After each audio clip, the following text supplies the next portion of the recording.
कुम्हार जी, हमें इन सब के बदले में घड़े चाहिए। हाँ हाँ, शीघ्र दीजिए। आश्रम के सभी मटके फूट चुके हैं। वो तो ठीक है, परंतु ऐसा हुआ क्या? कोई भूचाल आया था कि आश्रम के सारे घड़े एक ही दिन में टूट गए? भूचाल ही समझिए। कुछ उद्दंडी बालकों ने उपद्रव मचा रखा है आश्रम में। नए घड़े तो मिल जाएंगे, पर उनके बदले इतना अनाज चला गया। अब खेतों में और अधिक परिश्रम करना पड़ेगा।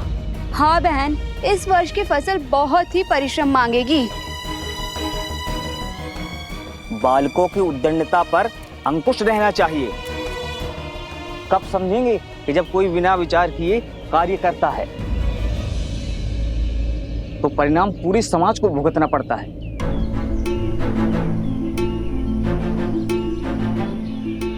भूल हो गई, आश्रम की बड़ी हानि हो गई।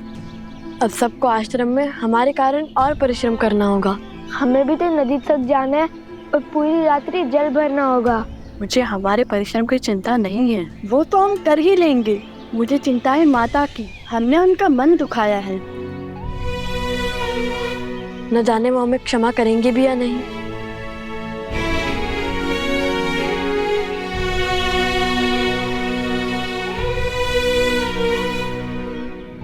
नन्हे बालक हैं, आश्रम के बाहर कैसे जाएंगे?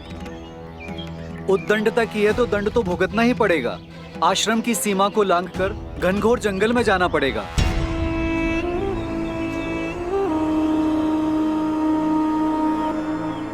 आज नहीं तो कल कोई तो इस आश्रम की सीमा लांघेगा ही, और उसे सीढ़ी बनाकर मैं पहुंचूंगा सीता तक।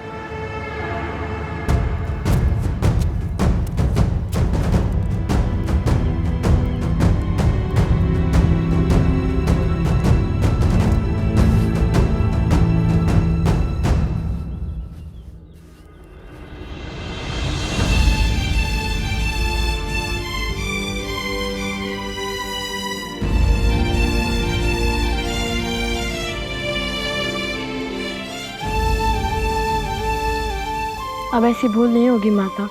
हमें आशीर्वाद दे कि हम अपना प्रायश्चित पूर्ण कर सके।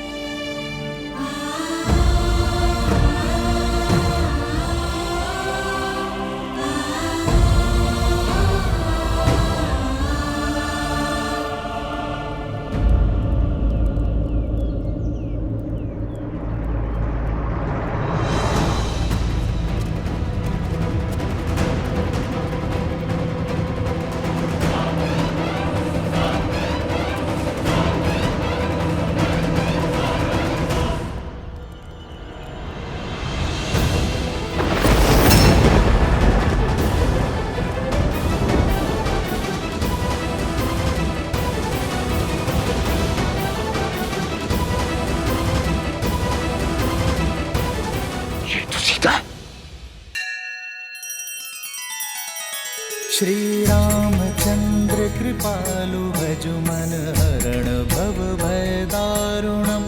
नव कंज लोचन कंज मुख कर कंज पद कंजारुणम।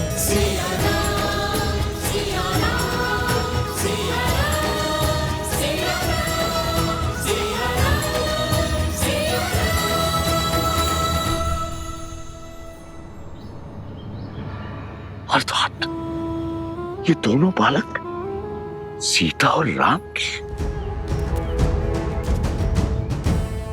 अद्भुत, अद्भुत।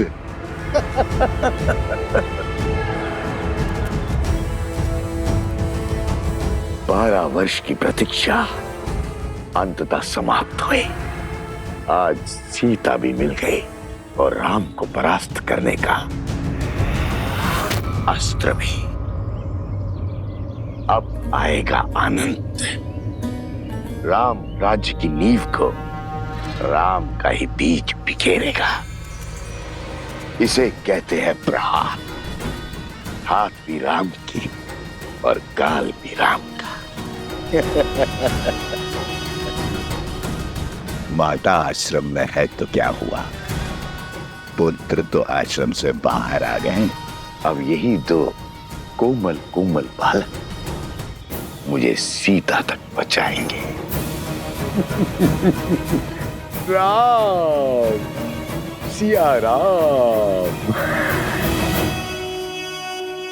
परंतु भ्राता, जैसे दोषी हम हैं, वैसे दोष धनुष और बाण का भी तो है। 3 मटके को फोड़ने को कहा था, उसने तो सारे आश्रम को जलमग्न कर दिया। धनुष और बाण साधन है कुश, और साधन में बुद्धि नहीं होती। लक्ष्य प्राप्ति के लिए बल और बुद्धि साधक का होता है, इसलिए बुद्धि का उपयोग मनुष्य को ही करना होता है।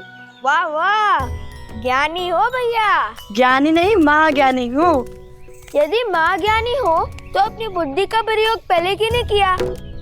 सारे मटके तोड़ दो बोल दिया। क्योंकि हमारा मार्गदर्शन राम नाम ने किया था कि लक्ष्य कैसे साधे, और लक्ष्य साधने के लिए शक्ति उतनी ही लगनी चाहिए जितनी उसकी आवश्यकता हो। और यही सीख श्री राम का नाम लिखे बाण ने हमें बाद में दी है। मार्ग तो वो बताते हैं, हम तो केवल अनुभव से सीखते हैं। मैं भी अनुभव से बोल रहा हूँ भैया। भूल हो गई, अब नहीं बोलूंगा। दंड मिलता है मेरे बोलने से। माता ने हमें दंड कष्ट देने के लिए नहीं, ज्ञान देने के लिए दिया है, ताकि हमारी बुद्धि का विकास हो सके। अब देखो, जो बात मैं सुनकर समझता हूँ वो बात तुम दंड पाकर ही समझते हो। महाज्ञानी है आप, मैं क्या समझूंगा? मैं तो आपका बस एक शस्त्र हूँ। संविधान तो आपके मन से होता है। बाण चलाने में भले ही तुमसे आगे हूँ, किंतु बातों में तुम्हें कोई नहीं पकड़ सकता।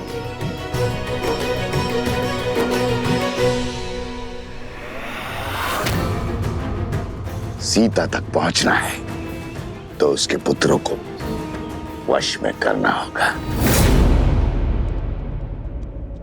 आपके उत्तराधिकारी धर्म और कर्तव्य के पथ के लिए सच हो रहे हैं आर्य। दोनों जितने नटखट हैं उतने ही पराक्रमी भी हैं। अपने पिता की मर्यादा और पूर्वजों के मान का भार उठाने के लिए शीघ्र ही तैयार होंगे आपके लवकुश।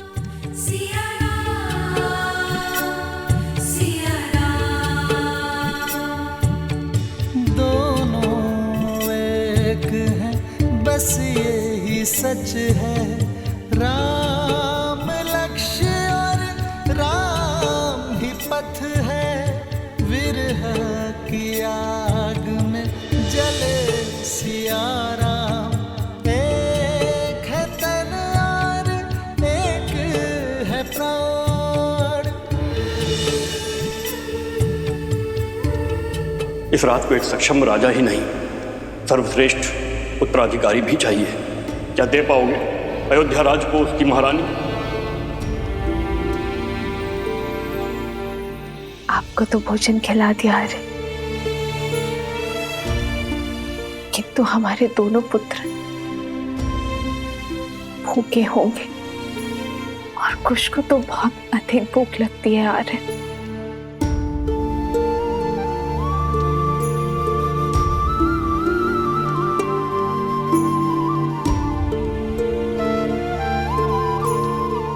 माना संतान की दिशा और दशा माता की कठोरता निर्धारित करती है, किंतु फिर भी उन्हें इस समय वन में भेजना उचित नहीं था। वन देवी,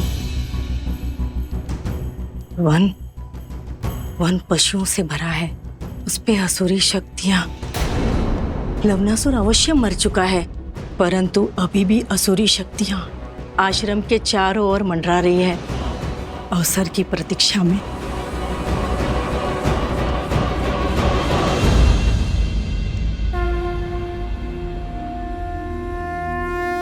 गणेश, पूछो पुत्र, क्या प्रश्न है मन में? यज्ञ तो मन की, राज्य की, समाज की शांति के लिए किया जाता है ना? फिर उसमें बैठे राजा के लिए पत्नी का साथ क्यों अनिवार्य है? श्री राम तो स्वयं नारायण है, वो यज्ञ से नहीं, यज्ञ उनसे पवित्र हो जाएगा ना? ये बताओ गणेश, कि जीवन का आधार क्या है? संतुलन। तुम्हारा उत्तर सर्वथा उचित है गणेश। ये संसार, ये प्रकृति संतुलन पर ही आधारित। जैसे दिन को संतुलित करती है रात्रि, बुराई को संतुलित करती है अच्छाई, वैसे ही पुरुष को संतुलित करती है स्त्री। किसी भी यज्ञ का उद्देश्य और फल तभी प्राप्त होता है जब उसमें दी गई आहुति संतुलित। इसीलिए यज्ञ में या जीवन में पुरुष के साथ स्त्री का होना आवश्यक ही नहीं, अनिवार्य भी है।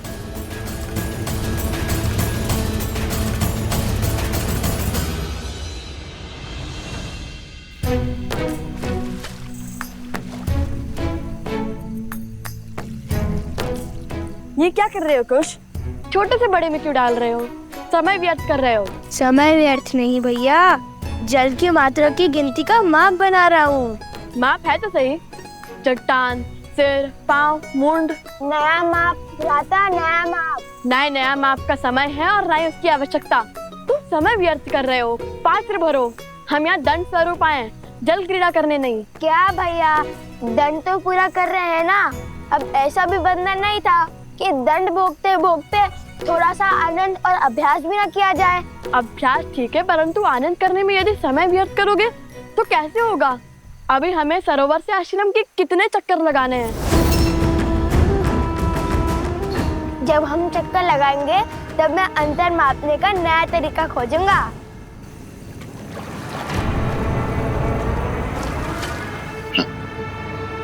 कितने अबोध है ये दोनों बालक। पुनः आश्रम नहीं पहुंचेंगे तो माता को तो ढूंढने बाहर आना ही होगा।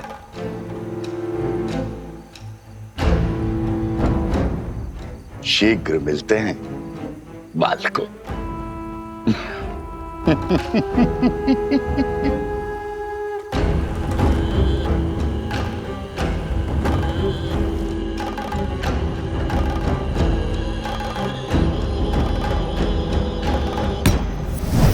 क्या आदेश है राक्षस श्रेष्ठ? किसे सताना है? रहोगे राक्षस के राक्षसी। कभी तो पुण्य का काम किया करो। यहाँ दो सुंदर कोमल अबोध बालक आए हैं और थके हुए भी हैं। उन्हें अपनी शक्ति से निंद्रा दे रहा हूं। बाकी का काम हम स्वयं करेंगे। जाओ।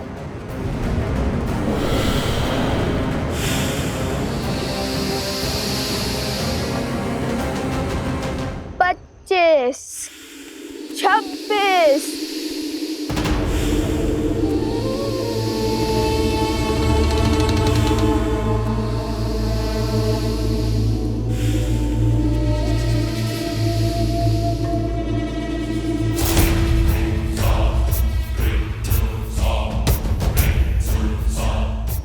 सत्ताईस, 28। ये क्या कर रहे हो कुश? बताया तो था, अंतर गिनने का नया तरीका। पहले भूख, अब ये निद्रा। कुछ भोजन मिल जाता तो कितना अच्छा होता। नहीं, 41। जब तक कार्य पूर्ण नहीं होता तब तक ना ही हम भोजन कर सकते हैं और ना ही निद्रा ले सकते हैं। नहीं तो माता के मन को ठेस पहुंचेगी।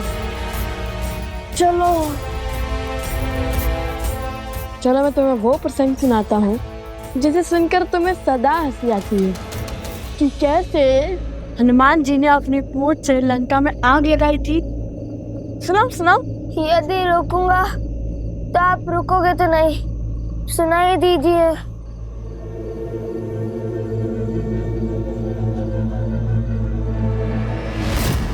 कुछ संभाल के चलो।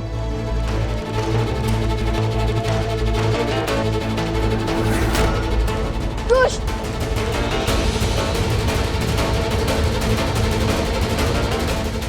बस अब ये बड़ा बालक भी सो जाए। कुछ जागो, ये सोने का समय नहीं है। उठो कुछ।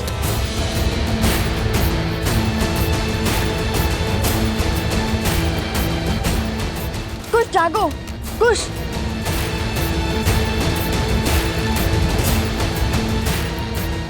कुछ जागो।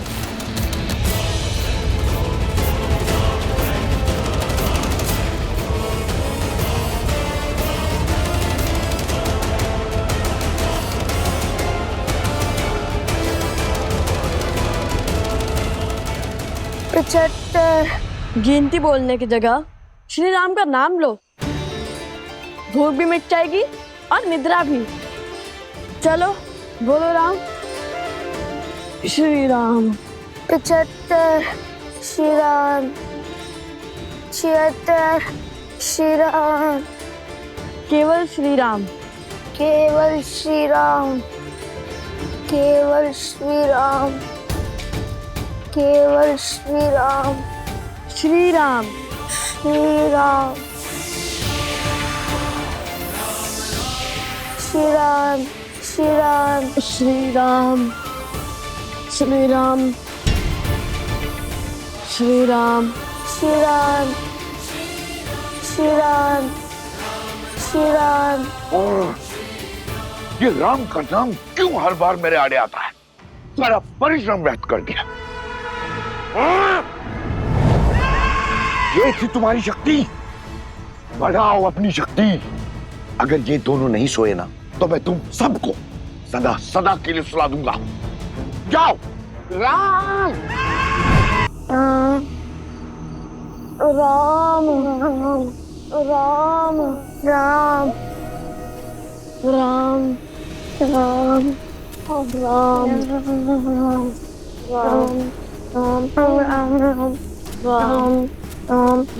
राम राम।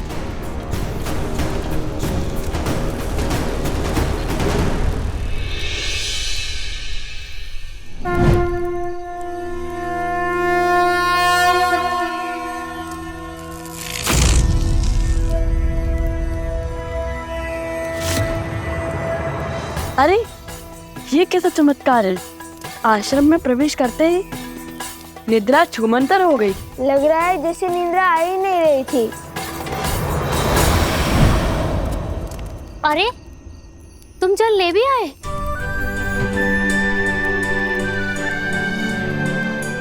लाओ लाओ हमें दो।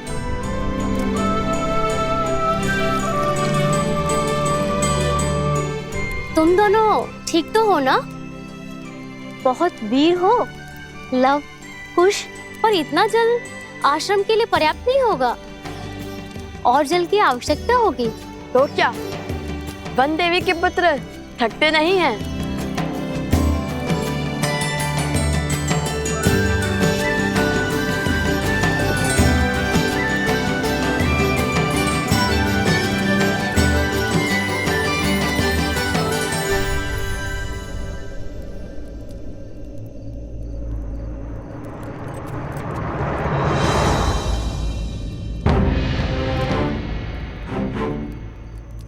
ये कैसा चमत्कार है? आश्रम की सीमा के बाहर निकलते ही निद्रा आने लगती है और भीतर आते ही निद्रा छूमंतर हो जाती है। बात तो उचित है भैया, लेकिन अब क्या करें? केवल श्री राम का नाम लेते हुए ही आगे बढ़ते रहे क्या? नहीं नहीं, हम राम भक्त हैं। हम वो करेंगे जो श्री राम करते, अपने ज्ञान और अपनी बुद्धि का प्रयोग। और मेरे ज्ञान के अनुसार ये कोई असुरी माया है जो आश्रम के भीतर प्रवेश नहीं कर पा रही।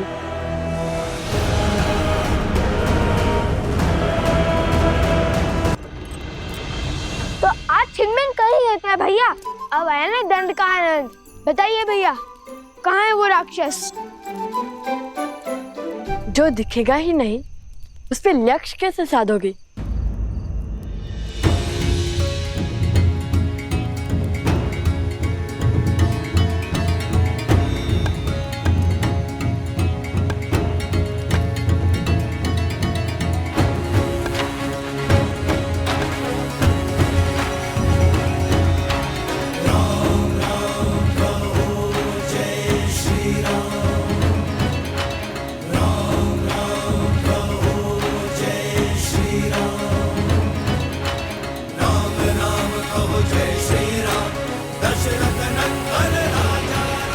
अब समझा, गुरुदेव ने एक बार बताया था घाट के पात्र में 5 वेदों का वास होता है और उस पे श्री राम का नाम तो और पवित्र और सशक्त बना देगा।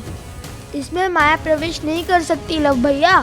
लव भैया, उचित समय पर उचित पद स्मरण आता है आपको, इसलिए तो मैं आपका अनुसंधान करता हूँ।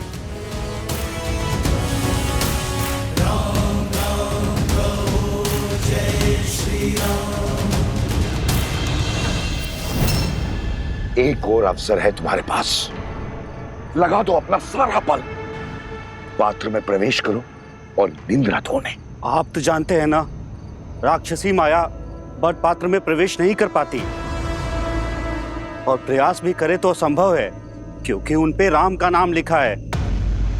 राम?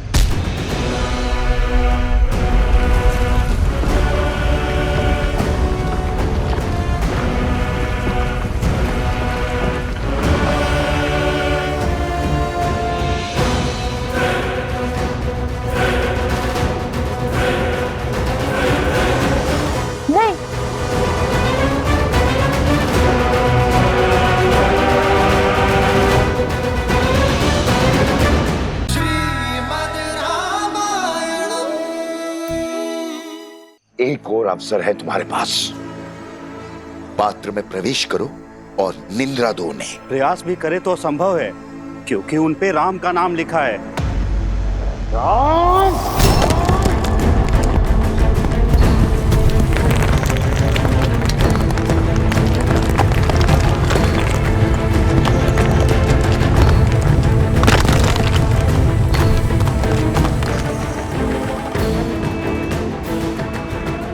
नहीं, घड़ा मत उठाना। ये सब किसी माया जाल से लगता है। चलो ऐसे ही आगे बढ़ते हैं। श्री राम श्री राम श्री राम। अभी भी नहीं गिरा पात्र। कोई बात नहीं, जल भरने के लिए जब झुकोगे तो पात्र तो उतारना पड़ेगा। तुम सब सज्ज रहना, जैसे ही वो जल भरने के लिए पात्र निकालें, आक्रमण कर देना और दोनों को सुला देना, समझे? जाओ।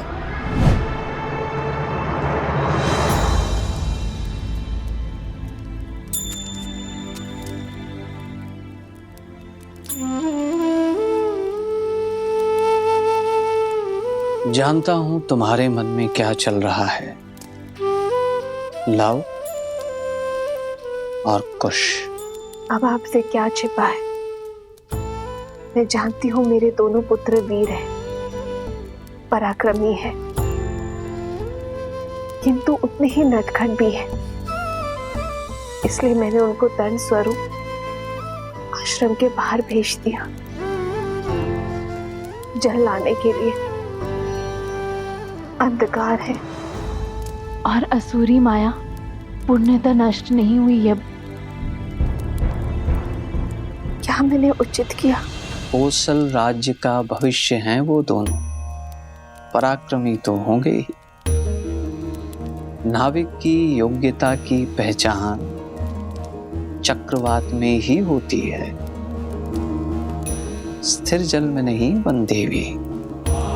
तुम्हारे पुत्रों ने आश्रम में रहकर बहुत कुछ सीखा है, किंतु अब समय है बाहर के संसार को जानने का, उसे समझने का। मुझे आपके कहे हर शब्द पर और अपने पुत्रों के शौर्य पर पूरा विश्वास है, और अब तो मुझे प्रतीक्षा है केवल उस क्षण की जब मेरे पुत्र अपने पिता, अपने पूजने से मिलेंगे, प्रभु श्री राम से मिलेंगे। तथास्तु। और लव कुश की चिंता छोड़ दो बंदेवी। अपने पिता और माता की भांति उनमें भी हर संकट का हल खोजने का सामर्थ्य है।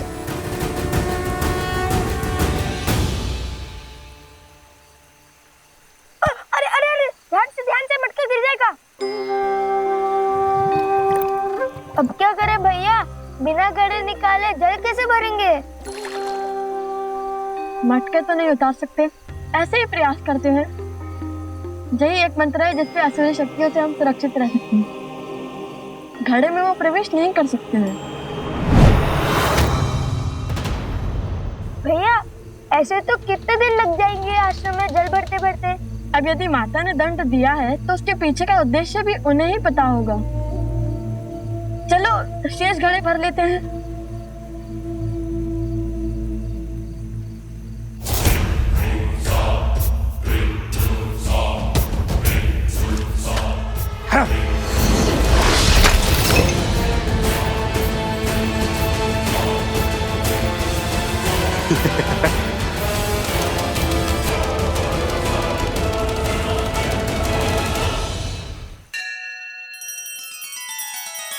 श्री रामचंद्र कृपालु भजु मन हरण भव भय दारुणम नव कंज लोचन कंज मुख कर कंज पद कंजारुणम। सिया राम, सिया राम, सिया राम, सिया राम, सिया राम, सिया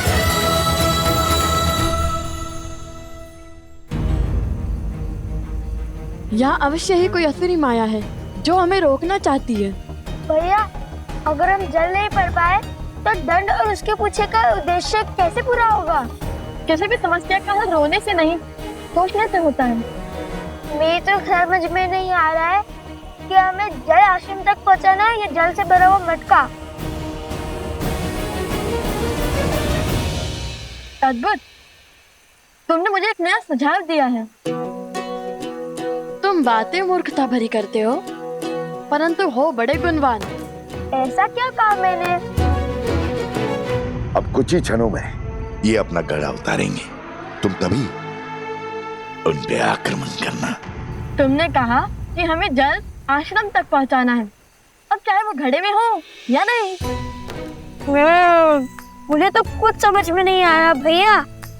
जो भी करे, पर ऐसा कुछ मत कीजिए कि माता फिर से रुष्ट ना हो जाए।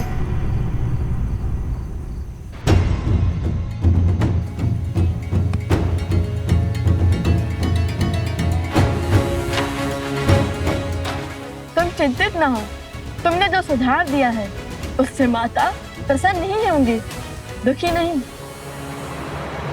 तो बोलो जय श्री राम, जय श्री राम, जय श्री राम, जय श्री राम, जय श्री राम, जय श्री राम।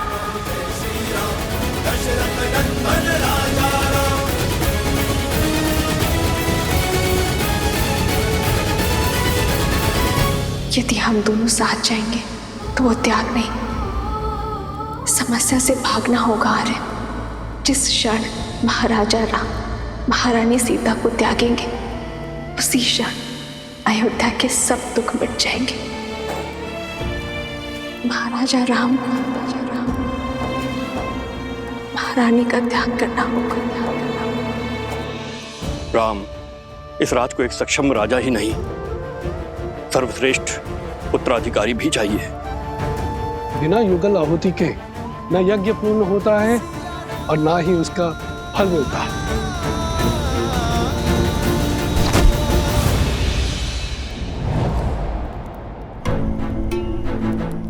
हनुमान,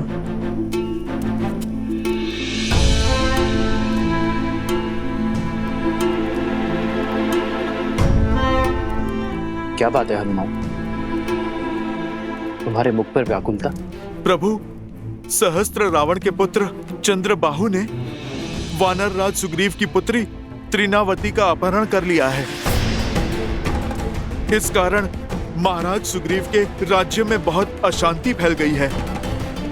इस विपदा से निपटने के लिए महाराज सुग्रीव आपका परामर्श और आपकी सहायता चाहते हैं।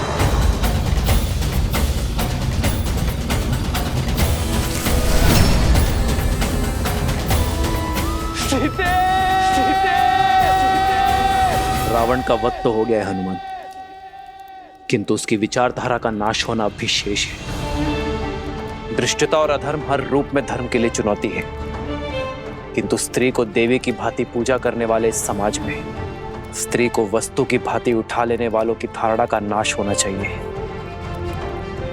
हर युग के साथ पाप का शीश उठता है, किंतु जब पाप चरम पर हो तब धर्म का प्रहार उस पर होना चाहिए। मेरे मित्र वानरराज सुग्रीव के राज्य में आतंक फैलाने वालों को दंड देना हमारा राजकीय कर्तव्य है हनुमान, और एक मित्र होने का परम धर्म भी। युद्ध की तैयारी करो हनुमान। धर्म के पथ पर चलने का समय आ गया है। संसार में बुरी सोच फैलाने वालों का अंत आवश्यक है। मेरे मित्र वानरराज सुग्रीव से कह दो कि उनका ऋण जो मुझ पर है उसे मैं चुका तो नहीं पाऊंगा, किंतु ये राम अपना मित्र धर्म निभाने अवश्य आएगा।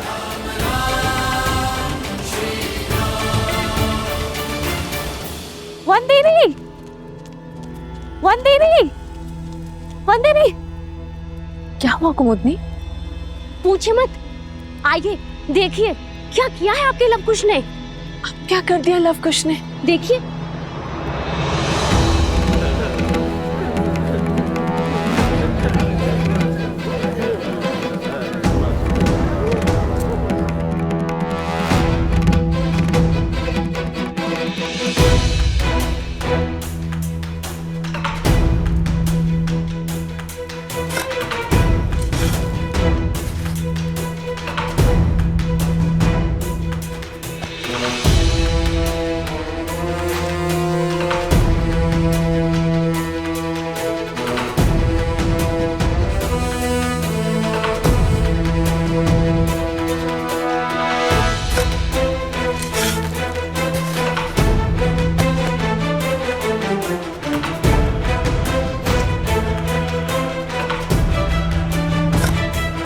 क्या कर रहे हैं ये लोग?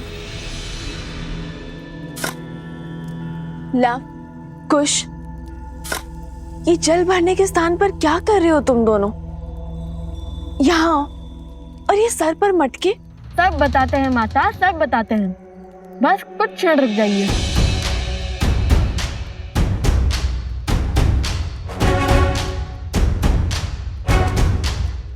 कुश, चलो वो खोल देते हैं।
क्षण भर पहले जल की एक बूंद नहीं थी और अब देखो पूरी की पूरी नहर बन गई है।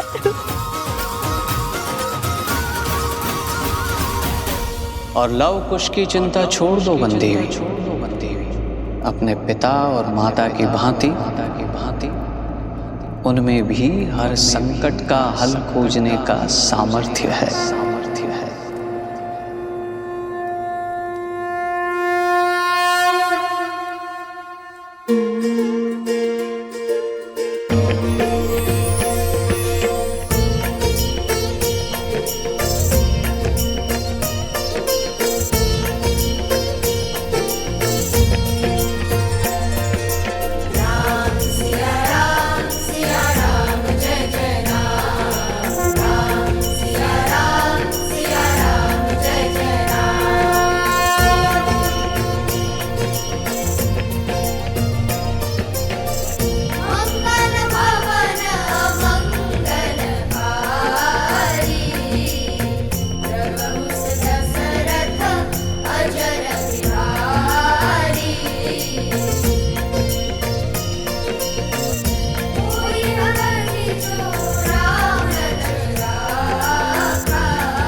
माता, पता है भैया ने क्या सोचा?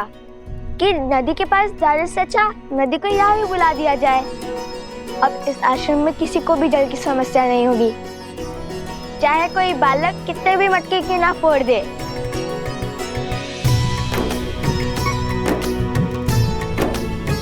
कार्य मेरा था, परंतु सुझाव कुश का।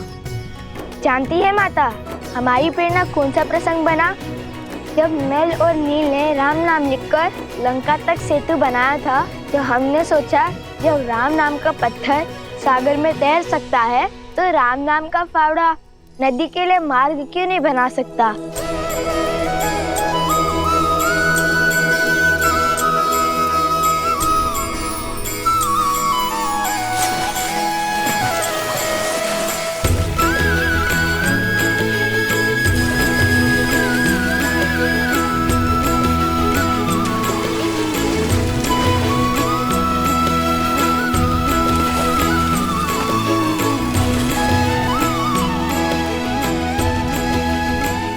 ईश्वर ने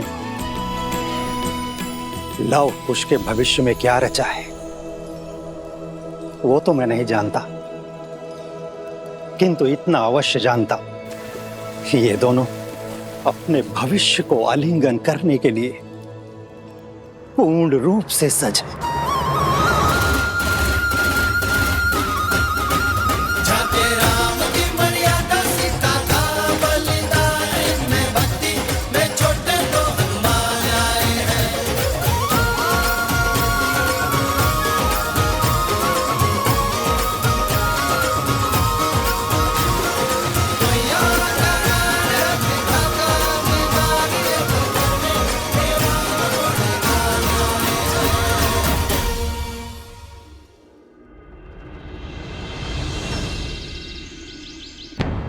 माना कर्तव्य महत्वपूर्ण है राम, परंतु अश्वमेध की घोषणा करके उसे रोक देना अशुभ भी है और अपयश कारक भी।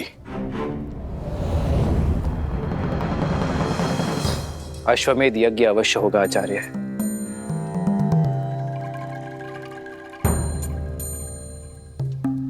अभी मैं युद्ध में जा रहा हूं आचार्य, किंतु मेरे युद्ध से लौटते ही ये यज्ञ आरंभ होगा।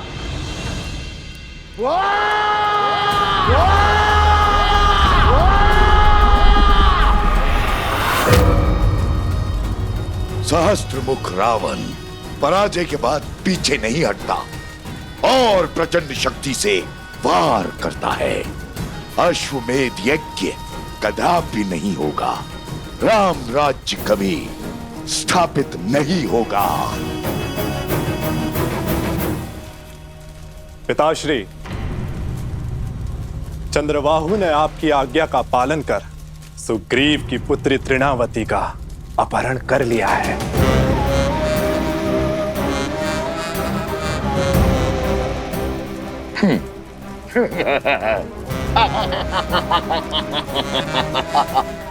कैसे कैसे बचोगे राम मेरे इस प्रहार से?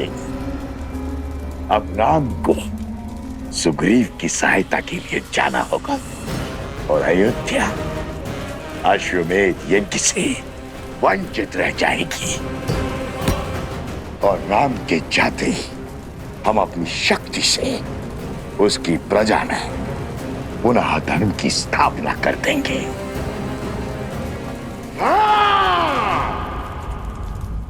केवल आपके लौटने से क्या बात बन जाएगी महाराज? धार्मिक बाधा तब भी रहेगी। इस युद्ध से लौटकर इस समस्या का हल अवश्य होगा आचार्य। अर्थात आप दूसरा विवाह करेंगे?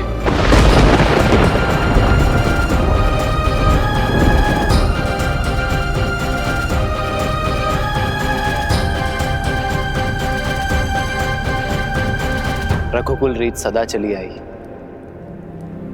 प्राण जाए पर वचन न जाए।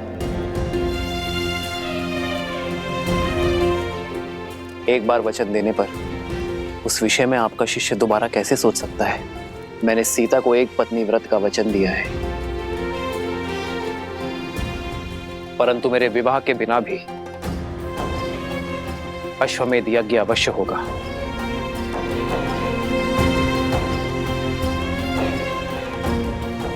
राजा का सपत्नी यज्ञ में बैठना आवश्यक है ना। मैं युद्ध से लौटते ही भरत को अयोध्या का महाराज घोषित कर दूंगा।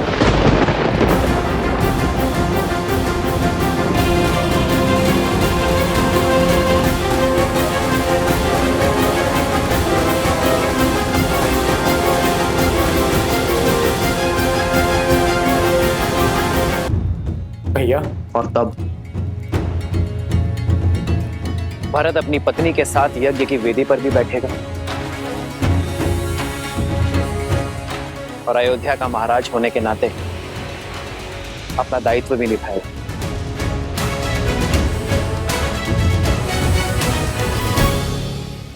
ये क्या कह रहे हैं आप भैया? नहीं, ये मुझे स्वीकार करना होगा भरत, क्योंकि ये मेरा निर्णय है। समझने का प्रयास करो भरत। या तो तुम अयोध्या के महाराज बनोगे या सीता का ये राम किसी और का पति।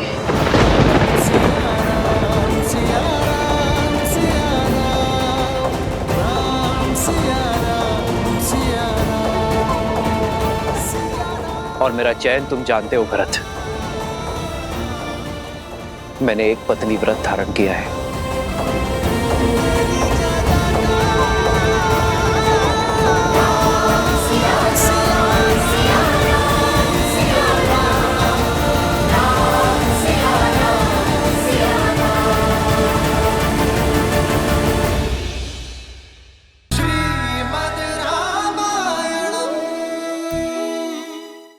आगे बताओ ना।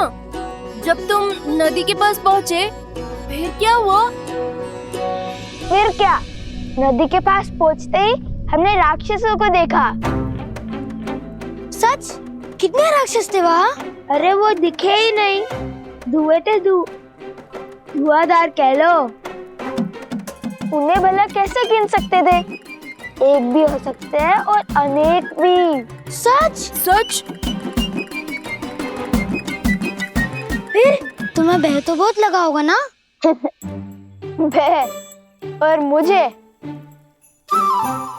जो भय को भयभीत कर दे वो खुश हूँ मैं। मायावी राक्षसों को देखते ही मैंने सोच लिया था अपने प्राण दे दूंगा, पर अपने भैया के प्राण को कोई संकट नहीं आने दूंगा। और मैंने बिना विलंब किए यूं बाण उठाया और हर आदमी पर अपने प्रहार का प्रकोप बरसाया। उस समय तो आंखों से आंसू निकल रहे थे और अब मुख से बड़े बड़े बोल उमड़ रहे हैं। फिर क्या हुआ? बताओ ना खुश।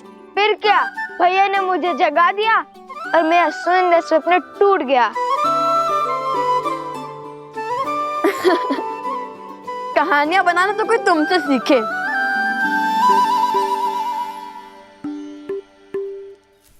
कथा का सार ये है कि माताओं को कितना कष्ट होता है इतनी दूर जाकर जल लाने में। तो हमने सोचा कि जल को ही माताओं के पास लेके आए। क्यों, उचित कहा ना भैया? अवश्य। सच लव और कुश, बहुत वीर हो तुम दोनों। अब ये जल सदा आश्रम के पास रहेगा और वो राक्षस दूर।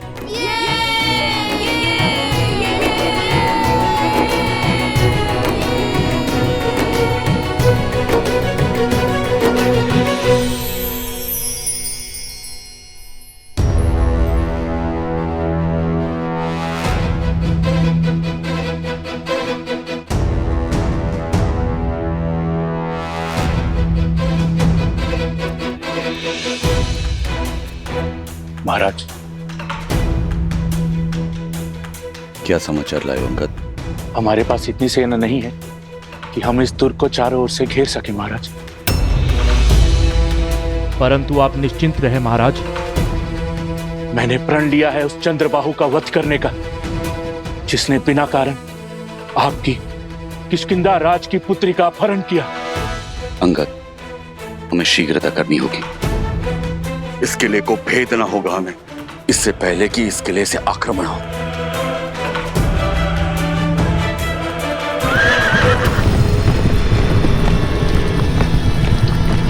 लगता है राक्षस आक्रमण करने वाले हैं महाराज। सैनिकों, सज्ज हो जाओ।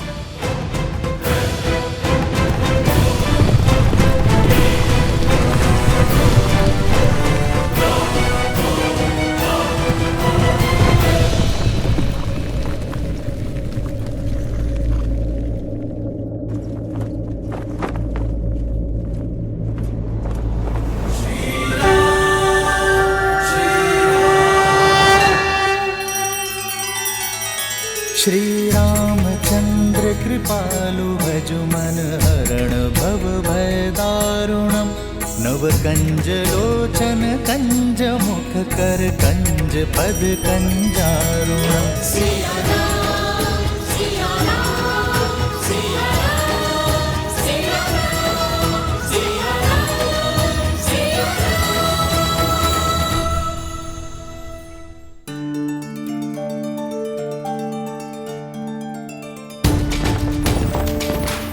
ये तो प्रभु श्री राम पधारे हैं।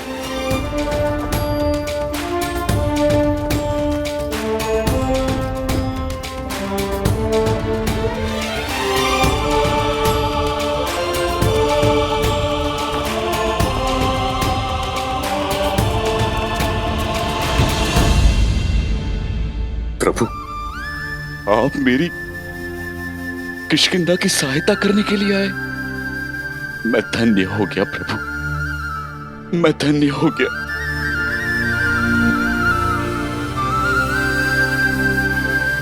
प्रभु नहीं, आपका मित्र आया है। जब ये नर विपदा में था तब वानर सहयोग में आए, तो अब ये नर पीछे कैसे हट सकता है मित्र।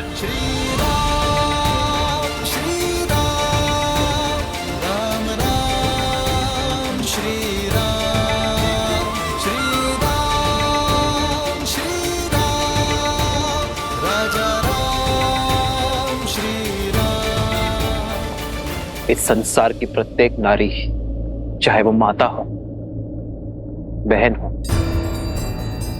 पुत्री हो या फिर पत्नी, प्रत्येक नारी सम्माननीय होती है।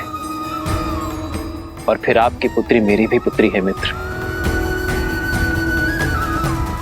हमारी पुत्री का अपहरण करने का दुस्साहस जिसने किया है उसे दंड अवश्य मिलेगा।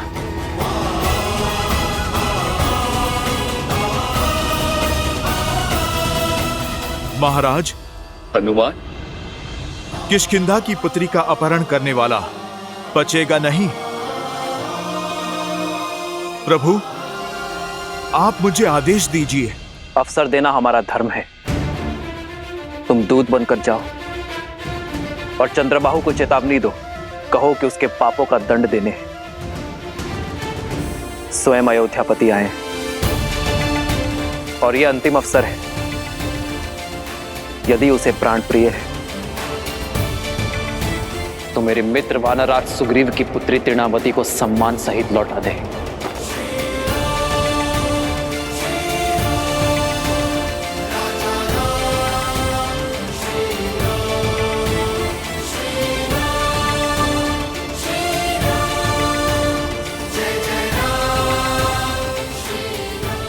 ये इस समाज, इस संसार का सबसे बड़ा दुर्भाग्य है कि हर युद्ध, हर शांति काल, मित्रता, शत्रुता, प्रेम, हर भाव में सदा ही नारी को, उसके अस्तित्व को, उसके सम्मान को लक्ष्य बनाया जाता है। दुर्बल स्वयं को शक्तिमान घोषित करने के लिए सदा ही नारी को शोषित करता है, उसका अपहरण कर उसकी गरिमा का हनन करता है। मैंने लंका युद्ध के समय कहा था कि ये युद्ध केवल मेरा नहीं, ये युद्ध हम सबका है। हमें हमारी बहन, हमारी पुत्री, हमारी पत्नी, हमारी माताओं के सम्मान के लिए लड़ना होगा। और आज ये युद्ध हम सब फिर से लड़ेंगे। संसार का हर पापी क्षमा का भागीदार है, किंतु नारी पर अत्याचार करने वाला अक्षम्य है। और चंद्रबाहु को भी उसके पाप का दंड हम अवश्य देंगे। जय श्री राम, जय श्री राम, जय श्री राम। जय हनुमान ज्ञान गुण सागर, जय कपीस तिहु लोक उजागर, रामदूत अतुलित बल धामा, अंजनी पुत्र पवन सुत नामा, राम दुआरे तुम रखवारे, होत न आज्ञा बिनु पैसारे, आपन तेज समारो आपै, तीनों लोक हाथ करे आपै। जय जय हनुमान। कौन हो तुम? प्रभु श्री राम का दूत, उनका सेवक चंद्रबाहु से मिलने आया हूं। तुम मुझे उस तक ले चलोगे या मैं तुम्हें उठा कर ले चलूंगा?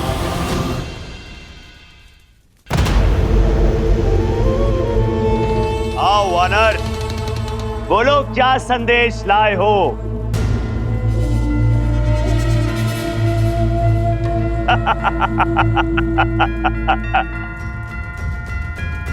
चयन का विकल्प लाया हूं। इसे तुम संदेश समझो या फिर चेतावनी। ये तुम्हारे हाथ में है चंद्रबाहु। मेरे प्रभु श्री राम का आदेश है, या तो वानर राज सुग्रीव की पुत्री को तुम सम्मान सहित लौटा दो, या फिर अपनी मृत्यु के लिए सज्ज हो जाओ। सुना, मुझे स्त्री के सम्मान का पाठ पढ़ाने का आदेश वो दे रहा है जिसने लोगों की बातें सुनकर स्वयं अपनी पत्नी के सम्मान को तार तार किया, उसे त्याग दिया। चंद्रबाहु, जो सत्य मैं आज जानता हूं, कल वो पूरा संसार भी जानेगा कि ये सब तुम्हारे पिता सहस्त्र मुख रावण का किया धरा है।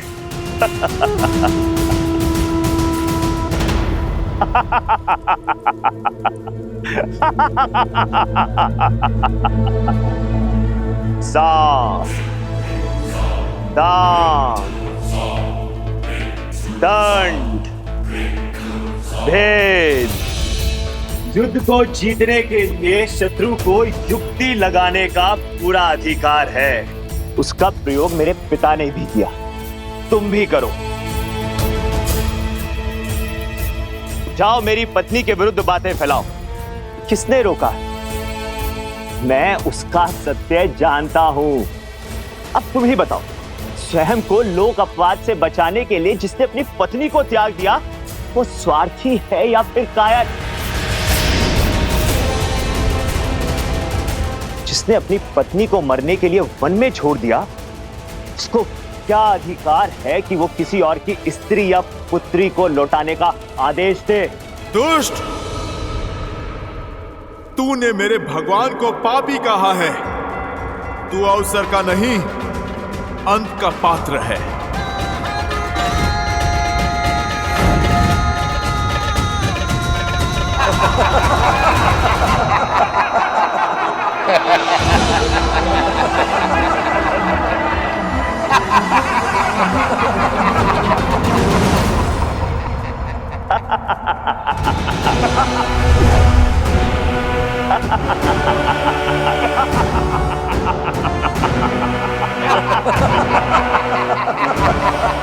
कर ली मन की।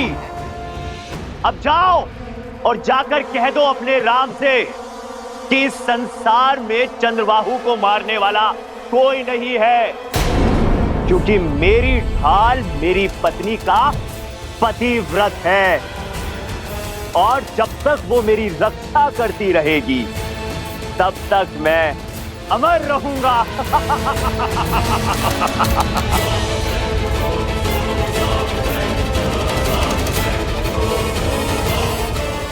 और पूछ जाके उस अयोध्या के राजा से, क्या उसकी पत्नी भी उसकी रक्षा करती है या केवल वन में छिपी रहती है?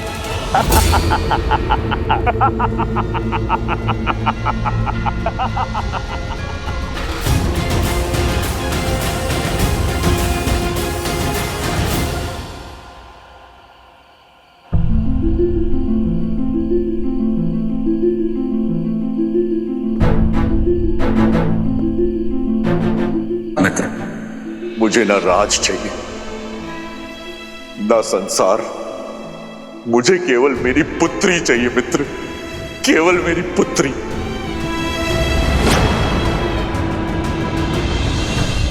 सीते!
ये घाव तो केवल देह पर है सीते, मन और हृदय का घाव तो केवल आप ही नहीं आ रहे, मैं भी जानती हूँ। आपके मन की अशांति का आभास है मुझे। राम सिया राम, सिया राम जय जय राम। राम सिया राम, सिया राम जय जय राम। राम सिया राम, सिया राम जय जय राम। जिसने समाज के कल्याण का प्रण उठाया हो, उसका मन शांत कैसे हो सकता है सीते? यही संचित कर्म है। हर किसी को काटना पड़ता है। समाज के कटाक्ष, संसार के उलाहने को सुनकर अपने कर्म को प्राथमिकता देना कितना कठिन है आर्य नहीं जानती। और आपके हर संघर्ष की विजय पर हर्ष भी है मुझे आनंद।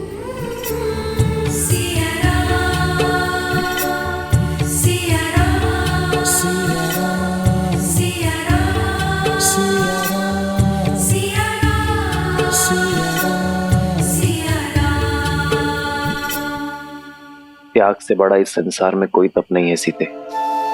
मुझे पूरा विश्वास है कि जीवन के हर कार्य में हम दोनों पूर्ण रूप से सफल होंगे।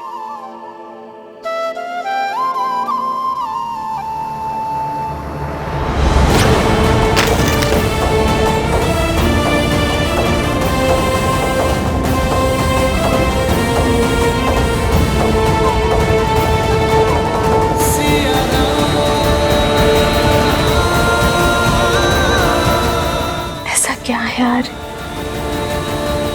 जो आपको इतना विचलित कर रहा है? कल भोर होते ही मैं भगवान वाल्मीकि का परामर्श लूंगी, वही मेरी उलझन को सुलझा सकते हैं। राम सिया राम, सिया राम। प्रभु, चंद्रवाहु की पराजय उसकी पत्नी में छुपी है, क्योंकि उसका ढाल उसकी पत्नी का पतिव्रता धर्म है। प्रभु, मैंने बहुत प्रयत्न किया, मैं कोई सूचना नहीं जुटा पाया। कल भोर होते ही हम युद्ध का शंखनाद करेंगे। हनुमान, तुम उसकी पत्नी के बारे में जानने का प्रयास करते रहो।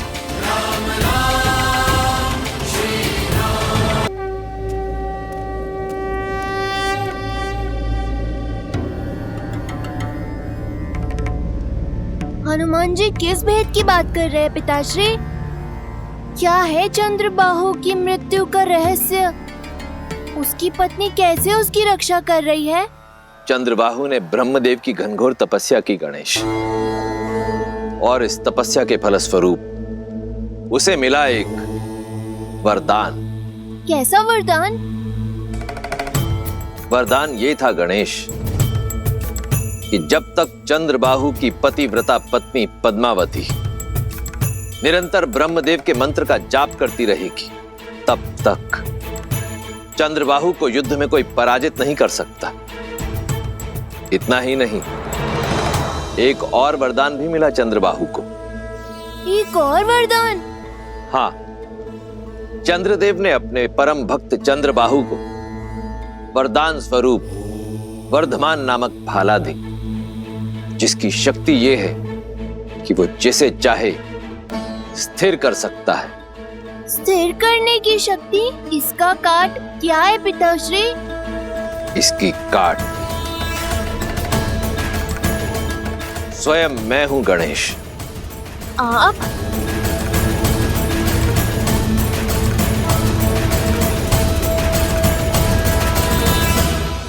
जो मन वचन और कर्म से जुड़े होते हैं, जो जगत कल्याण के लिए त्याग करने को तत्पर होते हैं, वो भावों की डोर से सदा जुड़े होते हैं। मन कहता है कि मेरे श्री राम दुखी है और इसी आभास की चिंता मुझे सता रही है।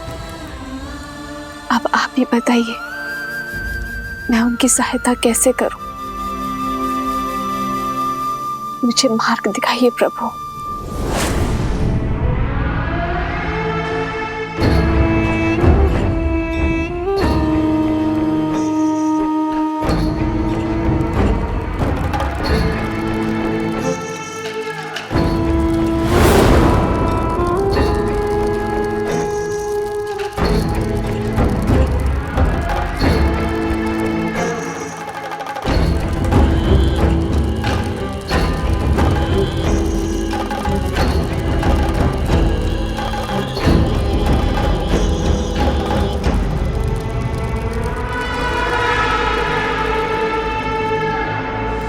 देवी, मैंने भगवान वाल्मीकि जी से इस समस्या की चर्चा की। उनकी इच्छा है कि आप इस चिंता से मुक्त होने के लिए फल्गु स्नान का व्रत रखिए। फाल्गु व्रत? हाँ देवी, तनिक कठिन व्रत है। बिना अन्न जल के फल्गु नदी में कुछ दिन खड़ी रहो और मंत्र जाप करें।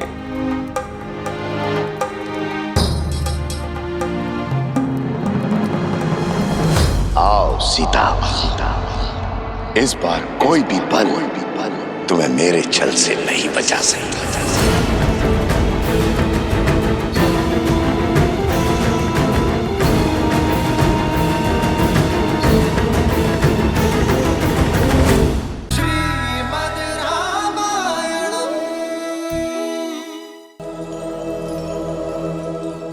गुरु माँ, मुझे आत्म शुद्धि के लिए माता फल्गु नदी में स्नान करने जाना है। आप मेरे तप की तैयारी करिए। लव, कुश, मुझे कुछ दिन के लिए जाना होगा, मन की शांति के लिए। तुम दोनों कुछ दिन के लिए मेरा वियोग सहन कर लोगे ना? वियोग की क्या आवश्यकता है माता, हम भी आपके साथ चलेंगे। हाँ माता, ले चलिए ना। आपको तप करते देख हमारे तप पर विश्वास भी बढ़ेगा और हम आपकी सुरक्षा भी कर पाएंगे। ठीक है, चलो।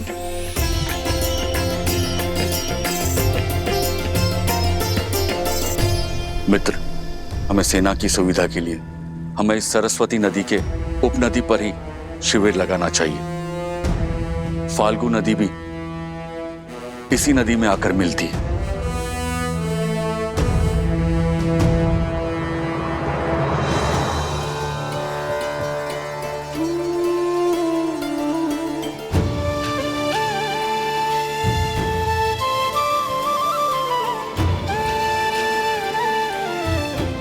अपनी माता को कभी अकेले छोड़ने को सच नहीं होते लव कुश, और कितने उत्सुक भी है नई बातों को सीखने और जानने के लिए।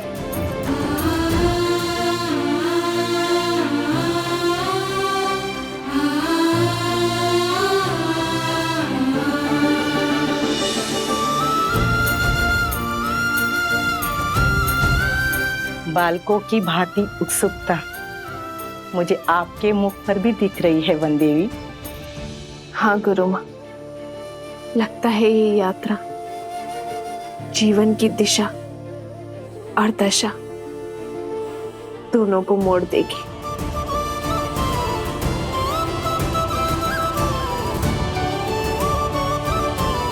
कुछ विशेष कारण अवश्य है इस फल्गु यात्रा का। प्रभु, चंद्रबाहु को वरदान प्राप्त है। जब वो युद्ध भूमि में होगा तब उसकी पत्नी रानी पद्मा ब्रह्म मंत्र का जाप करेगी। और प्रभु, जब तक रानी पद्मा का जाप चलता रहेगा तब तक चंद्रबाहु की श्वास चलती रहेगी। उसे कोई नहीं मार पाएगा।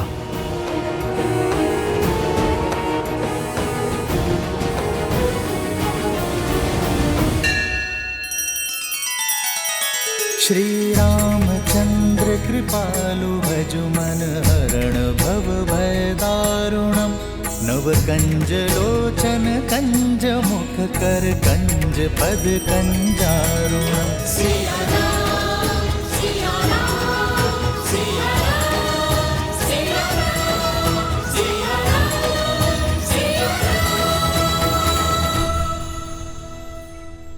मित्र, चंद्रबाहु का कवच रावण की नाभि सा ही अभेद्य लग रहा है।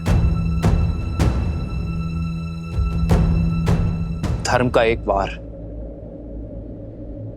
पाप की हर ढाल को काट सकता है मित्र। आपकी पुत्री की रक्षा के लिए हमें पतिव्रता को रोकना होगा। आज युद्ध के समय किसी को महल जाकर रानी पद्मा का जाप तोड़ना होगा। ये कार्य मुझे सौंपिए प्रभु। मैं रानी पद्मा का जाप भी तोड़ूंगा और अपनी बहन को भी खोजूंगा।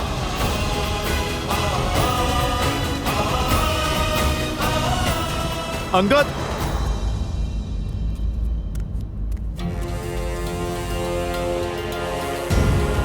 जय जय पवन पुत्र हनुमान। अंगद, ये लो, ये कूट तंत्र यंत्र है। तंत्रों की शक्ति से बना एक मायावी यंत्र। मुझे ये यंत्र महाराज विभीषण ने भेंट दिया था। ये यंत्र अपने बल से लोगों में मिथ्या लड़ाई झगड़े उत्पन्न करता है। तुम्हें महल के भीतर इस यंत्र की आवश्यकता पड़ सकती है। इससे तुम्हें उन राक्षसियों का वध नहीं करना पड़ेगा।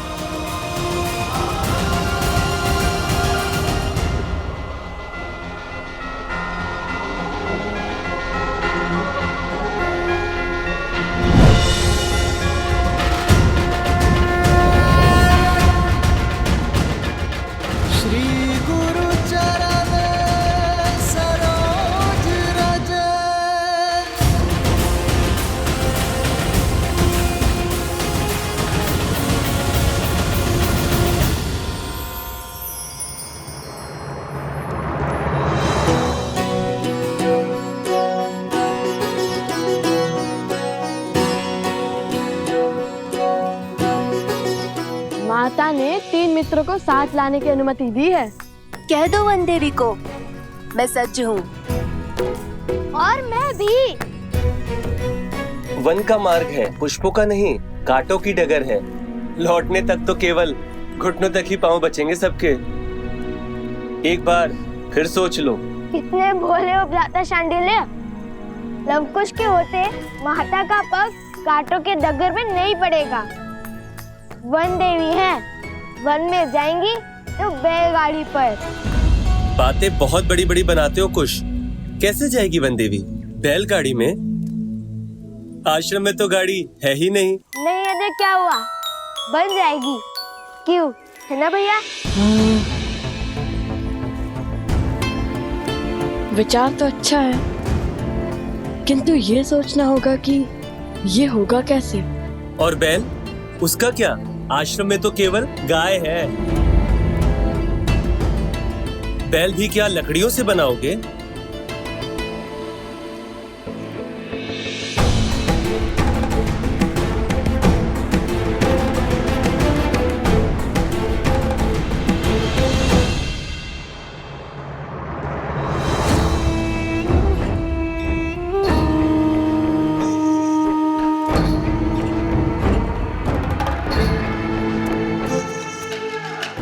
दोनों बालक अकेले बाहर क्या कर रहे हैं?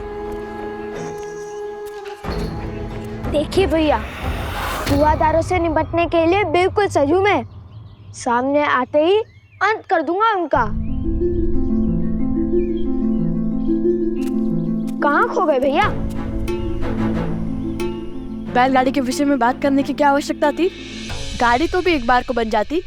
बैल कहाँ से लाएगा इस जंगल में? क्षमा कर दीजिए भैया, वो रोश रोश में भूल गया। अब आपको पता है ना कि मस्तक से लेकर मुख तक जाने वाली नाड़ी के तालमेल में समस्या है, इसलिए मैं पहले बोल देता हूँ और विचार बाद में करता हूँ। लेकिन चिंता मत कीजिए, मैं आंखों में आंसू लेकर माता को कह दूंगा कि मुझसे भूल हो गई।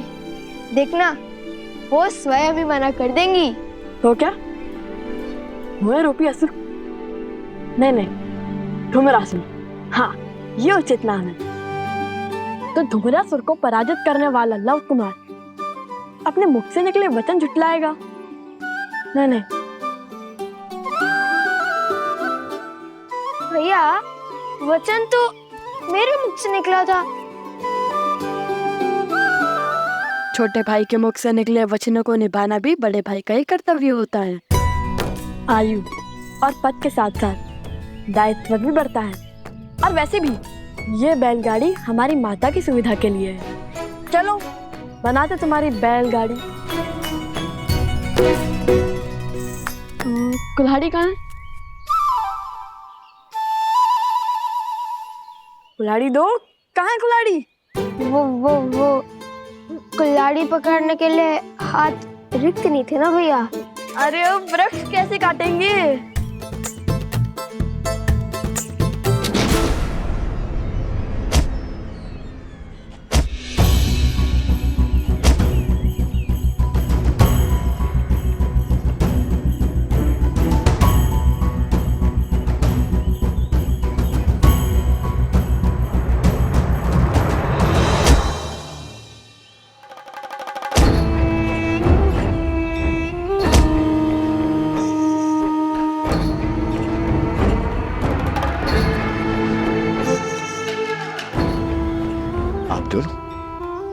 कौन है? इस घने वन में क्या कर रहे हैं?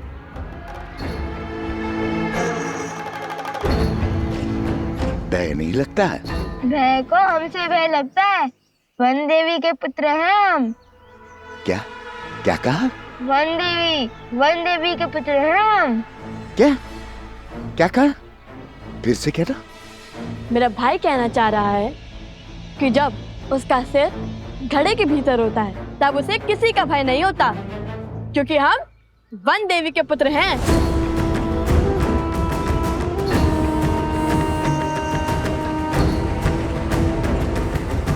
वन देवी अर्थात आप दोनों वन के राजकुमार हैं। मेरा प्रणाम स्वीकार कीजिए, मुझे सेवा का अवसर दीजिए। बताइए क्या चाहिए आपको? हमें कुछ लकड़ियां चाहिए। हम अपनी माता वन देवी के लिए एक बैलगाड़ी बनाना चाहते हैं ताकि वो सुखपूर्वक फाल्गु नदी तक पहुंच सके। और सिर्फ लकड़ियां ही नहीं, बैल भी चाहिए हमें। इसे कहते हैं विधि का विधान। मैंने एक गाड़ी बनाई, सोचा था आश्रम में दान कर दूंगा। यदि आप दोनों वन देवी के पुत्र हैं और इसे मेरी तरफ से वन देवी के लिए भार स्वरूप स्वीकार करें तो मैं धन्य हो जाऊंगा। अद्भुत, कितना अच्छा सहयोग है ये। क्या हम गाड़ी देख सकते हैं?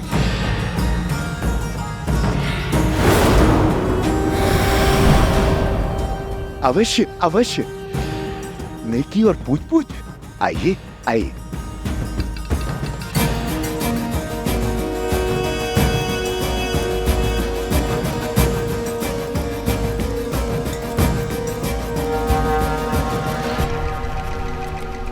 वाह भैया, कितनी बड़ी और सुंदर गाड़ी है। और दृढ़ भी। धन्यवाद बंधु। अब हमें एक बैल की आवश्यकता है। जहाँ चाह होती है वहाँ राह होती है। अभी वहाँ मैंने सेतु के पास कुछ गायों और बैलों को चरते हुए देखा है, किंतु वे वन्य वृषभ हैं, उन्हें नियंत्रित करना सरल नहीं होगा।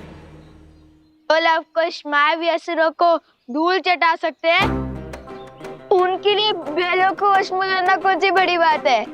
क्यों, है ना भैया? सत्य वचन, सत्य वचन। हम अभी बैल का प्रबंध करते हैं। कुश, शीघ्रता से चलो, हमारे पास अधिक समय नहीं है।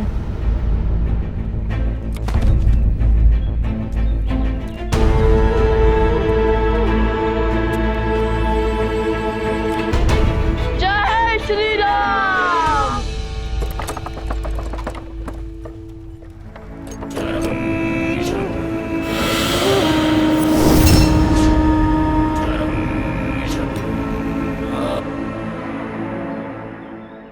वैश्वासुर,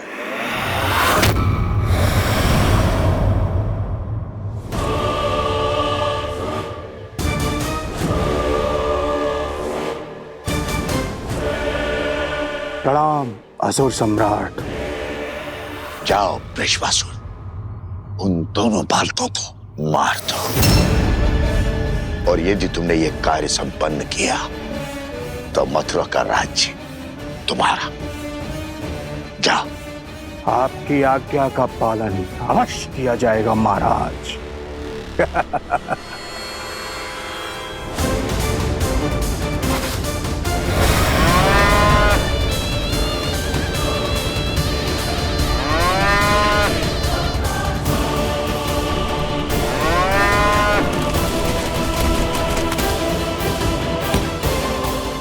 आज लवकुश के अंत के साथ साथ राम और सीता के त्याग का भी अंत हो जाएगा।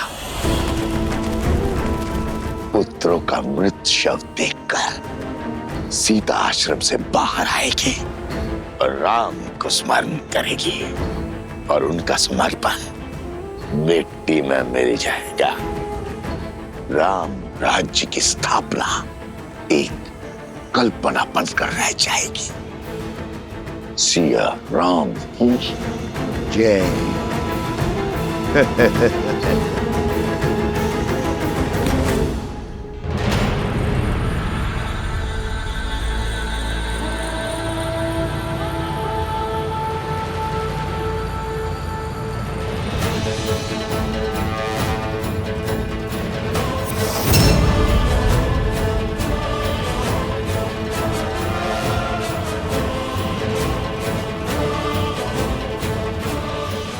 आज एक बार फिर अधर्म के अंत के लिए हम सब साथ खड़े हैं। चलिए एक बार फिर उन दुष्ट राक्षसों को धर्म का बल दिखाते हैं। एक बार फिर संसार को न्याय की शक्ति दिखाते हैं। एक बार फिर स्त्री के सम्मान की ललकार लगाते हैं। एक बार फिर धर्म की जीत का परचम लहराते हैं।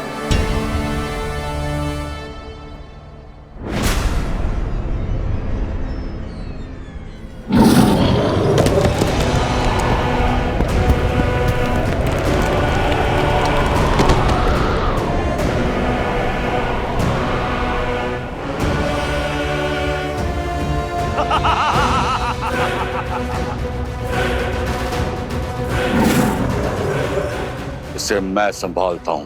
और मैं चंद्रबाहु को। पहले मेरी रची पहली बाधा को तो तोड़ दो, फिर मुझसे लड़ने आना मूर्ख वानरों। प्रहार।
तुम्हारा कोई प्रहार मुझे नहीं मार सकता। अमर हूं मैं, अमर।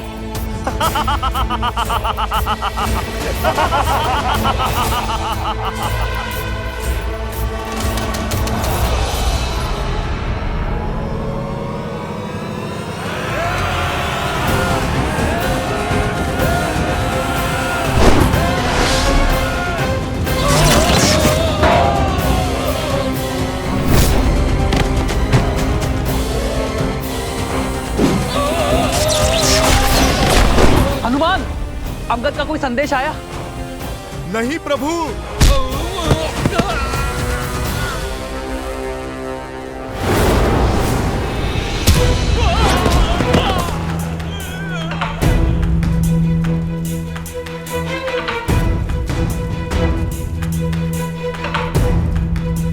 ओम विदात्मनि विद्याहि हिरण्यगर्भाय धीमहि तत्रो ब्रह्मा प्रचोदयत्। ओम विदात्मनि विद्याहि हिरण्यगर्भाय धीमहि तत्रो ब्रह्मा प्रचोदयात्।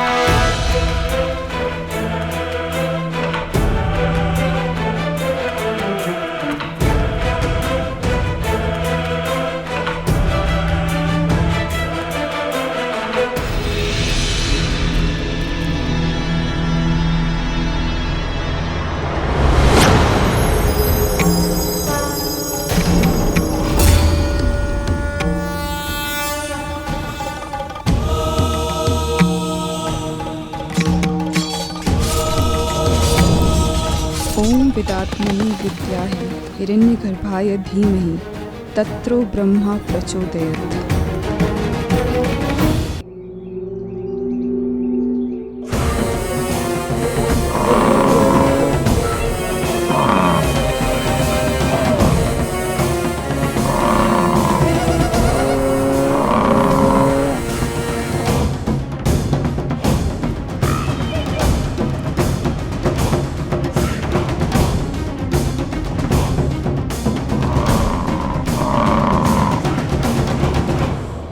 वचन से बंधे हैं,